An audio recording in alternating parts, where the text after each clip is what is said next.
दफा की बात है, एक गांव जिसका नाम सहारा नगर था, सांपों की वजह से मशहूर था। उस गांव में बहुत सारे खतरनाक सांप हुआ करते थे। जो कोई भी उस गांव के पास से गुजरता तो कोई न कोई सांप उसके सामने आ जाता और उसे डसने की कोशिश करता तो वो वहाँ से भाग जाता। उसी गांव में बिट्टू नाम का लड़का अपनी माँ और बीवी के साथ रहता था। बिट्टू के पास कोई काम नहीं था। क्या बेटा, मैंने जागीरदार साहब से तेरी नौकरी की बात कर ली है, तू उनके पास और काम शुरू कर। पर माँ काम क्या है ये तो बताओ। तू बेटा उनके पास आएगा तो वो तुझे खुद बता देंगे। उन्होंने तो मुझे बस यही कहा था कि अपने बेटे को काम पर भेज देना। ठीक है माँ जी, मैं कल ही जागीरदार साहब के पास जाता हूँ नौकरी के लिए। फिर जब अगला दिन निकलता है तो बिट्टू घर से निकलता है और जागीरदार साहब के पास पहुँच जाता है। तुम कौन हो लड़के, यहाँ क्या करने आए हो? जागीरदार साहब, मुझे मेरी माँ ने भेजा है। वो बता रही थी कि आपके पास मेरे लिए नौकरी है। ओह अच्छा, याद आया। हाँ, तुम्हारी माँ तो लाई थी हमारे पास, तुम्हारी नौकरी की बात कर रही थी। ठीक है, तुम हमारे पास काम कर सकते हो,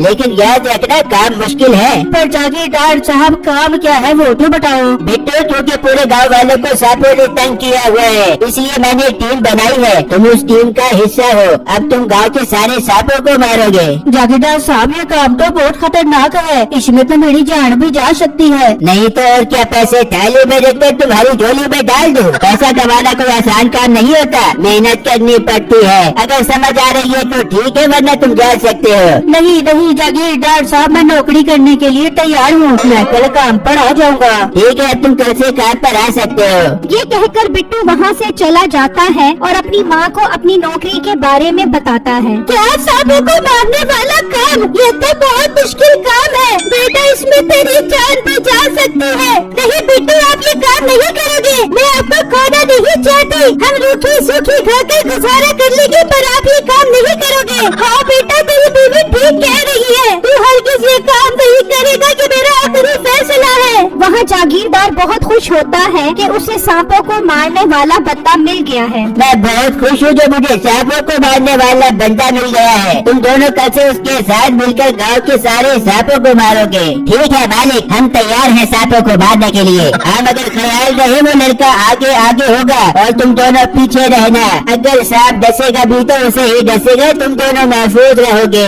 हाँ मालिक, मगर अगर उसे किसी सांप ने डसने की कोशिश की तो हम उस सांप को मारने की पूरी कोशिश करेंगे। बिल्कुल नहीं, उसे बचाने में तुम्हारी जान भी जा सकती है। उसे मरने देना, मेरे लिए तुम जरूरी हो, वो नहीं। ठीक है मालिक, आई लव यू। आप हमारा कितना ख्याल रखते हैं, हम ऐसा ही करेंगे। फिर अगला दिन निकलता है और वो दोनों मुलाजिम सांपों वाली जगह पर पहुंचकर बिट्टू का इंतजार करने लगते हैं। ये बिट्टू अभी तक आया नहीं, इतना टाइम हो गया है। चलो फिर हम ही सांपों को मार देते हैं। नहीं नहीं, हमें मालिक ने मना किया था, हमें ऐसा नहीं करना, हमें सांप नुकसान पहुंचा सकते हैं। चलो फिर अब मालिक के पास चलते हैं और इन्हें बताते हैं। वो दोनों जागीरदार के पास आकर उसे बताते हैं कि बिट्टू काम पर आया ही नहीं। क्या वो काम पर नहीं आया? तुम दोनों चलो मेरे साथ उसके पास चलकर उससे पूछते हैं। वो तीनों बिट्टू के घर आ जाते हैं और जागीरदार उन्हें बिट्टू के काम पर न आने की वजह से बहुत सुनाता है। जागीरदार साहब, सांपों को मारने वाला काम बहुत खतरनाक है। मेरे बेटे की जान जा सकती है, इसलिए मैं उसे ये नौकरी नहीं करने दूंगी। देख बुढ़िया, अपने बेटे की नौकरी मांगने तो खुद मेरे पास आई थी। मैंने कोई जबरदस्ती नहीं की थी, लेकिन तुमने मेरी नौकरी को ठोकर मार कर अच्छा नहीं किया। मैं तुम तीनों को ऐसी सजा दूंगा कि तुम याद रखोगे। तुम दोनों जाओ और सारे सांपों को मार दो। इन तीनों का मसला मैं खुद हल करूंगा। फिर वो तीनों वहाँ से चले जाते हैं और वो दोनों मुलाजिम गांव के सारे सांपों को मार देते हैं। लेकिन एक सांप बचकर वहाँ से भाग जाता है और बिट्टू के घर छुप जाता है। चलो सारे सांपों को लेकर चलते हैं और मालिक को दिखाते हैं। वो मरे हुए सारे सांप ले जाते हैं, जिन्हें देखकर जागीरदार बहुत खुश होता है। वह बहुत अच्छा काम किया है तुमने। अब मीठे तुम एक काम करो, एक सांप लेकर बिट्टू के घर जाओ, सांप को वहाँ फेंक दो। हम उन पर इल्जाम लगा देंगे कि उन्होंने सांपों को मारा है और सजा के तौर पर उन्हें समंदर के उस पार जंगल में फेंकवा देंगे, जहाँ जंगली जानवर उन्हें नोच कर खा जाएंगे। अरे वाह मालिक, सजा देने का तरीका तो बहुत अच्छा है। हम दोनों जाते हैं और ये सांप उसके घर फेंक देते हैं। वहाँ बिट्टू की नजर उस सांप पर पड़ती है। अरे सांप घुसाया हमारे घर के अंदर, इसे मारो।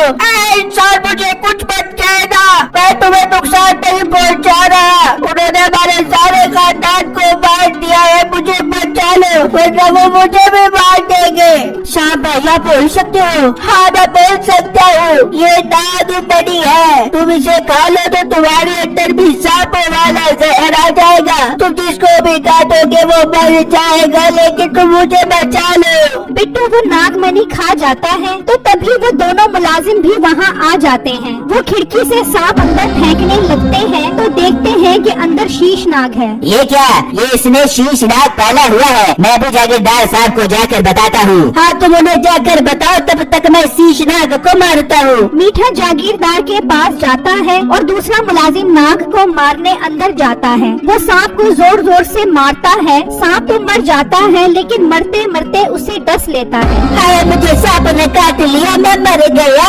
ये तुमने क्या किया? इस सांप को क्यों मार दिया? वहाँ मीठा जागीरदार को सारी बातें बताता है। अरे भाई ये तो हमारा काम और भी आसान हो गया। अब मजा आएगा उनसे बदला लेने का। तुम चलो मेरे साथ। वो सब बिट्टू के घर पहुँच जाते हैं और उसकी बीवी, माँ और बिट्टू को पकड़ लेते हैं। चलो इसकी माँ और बीवी को काल कोठरी में बंद कर दो और बिट्टू इस मुलाजिम को समंदर के उस पार जंगल में फेंक दो। इस मुलाजिम को सांप ने काट लिया है, ये अब हमारे किसी काम का नहीं है। जागीरदार साहब मैं आपके आगे हाथ जोड़ता हूँ, मेरी माँ और मेरी बीवी को छोड़ दो। तुमने मेरी इज्जत को ललकारा था ना, तुम्हें मैं ऐसी सजा दूंगा कि तुम याद रखोगे। ले जाओ इन्हें। वो बिट्टू की माँ और बीवी को काल कोठरी में बंद कर देते हैं और बिट्टू और मुलाजिम को कश्ती में जंगल के उस पार जाने के लिए सवार कर देते हैं। वो मुलाजिम सांप के डसने की वजह से मर जाता है। भाई वो आदमी मर गया है, अंदर बहुत गंदी बदबू हो रही है। आप मुझे बोरी ला दो, मैं उसे बोरी के अंदर डाल देता हूँ। आप उसे समंदर के अंदर फेंक देना। अच्छा रुको, मैं बोरी लेकर आता हूँ। तुम इसे बोरी में डालकर पीछे हट जाना। ठीक है भाई आप बोरी ला दो। वो आदमी उसे बोरी लाकर देता है और बिट्टू खुद उस बोरी के अंदर चला जाता है। ला गई बोरी, इसे उठाकर समंदर में फेंक देते हैं और मोटे को जंगल में छोड़ देते हैं। वो बोरी उठाकर समंदर में फेंक देते हैं और वहाँ से चले जाते हैं। बिट्टू उस बोरी से बाहर निकलता है और समंदर से बाहर आ जाता है। मैं अब जागीरदार उसके मुलाजिम को नहीं छोड़ूंगा, तुमसे इंतकाम लेकर रहूंगा। बिट्टू सबसे पहले मीठे के घर जाता है। वो अंदर बैठा टीवी देख रहा होता है। बेटे तुम वापस कैसे आ गए? तुम्हें तो हम जंगल में दिखवाने के लिए छोड़ आए थे। मैं उन्हें धोखा देकर वापस आ गया हूँ और देखो मेरे अंदर सांप की ताकत आ गई है। बेटू मेरे प्यारे भाई मुझे कुछ मत कहना, मैं तुम्हारी माँ और बीवी को जागीरदार की कैद से छुड़वा कर लेकर आऊंगा। तुम्हें मैं खुद ही छुड़वा लूंगा, अब तू मरने के लिए तैयार हो जा। बिट्टू मीठे को काट लेता है और वो मर जाता है। चलो जंगल आने वाला है, इसे बाहर निकाल कर लेकर आते हैं। वो दोनों जैसे ही अंदर आते हैं तो वहाँ मुलाजिम की लाश पड़ी होती है, लेकिन बिट्टू नहीं होता। ये क्या वो मोटा हमें धोखा दे गया? इसका मतलब बोरी में लाश नहीं बल्कि वो मोटा बिट्टू था। बिट्टू जागीरदार के पास जाता है। ये क्या बिट्टू तुम वापस कैसे आ गए? मैं तुमसे अपनी माँ और बीवी का इंतकाम लेने वापस आया हूँ। तुमने मुझे बहुत दुख दिया है, मैं तुम्हें ऐसा काटूंगा कि तुम्हें पानी भी नहीं मिलेगा। बिट्टू मुझे कुछ मत कहना, मैं तुम्हारी माँ और बीवी को भी आजाद करता हूँ। बिट्टू उसकी एक नहीं सुनता और उसे भी काट लेता है और अपनी माँ और बीवी को छुड़वा कर ले जाता है और उस मरे हुए शीशनाग का शुक्रिया अदा करके उसे जमीन में दफना देता है।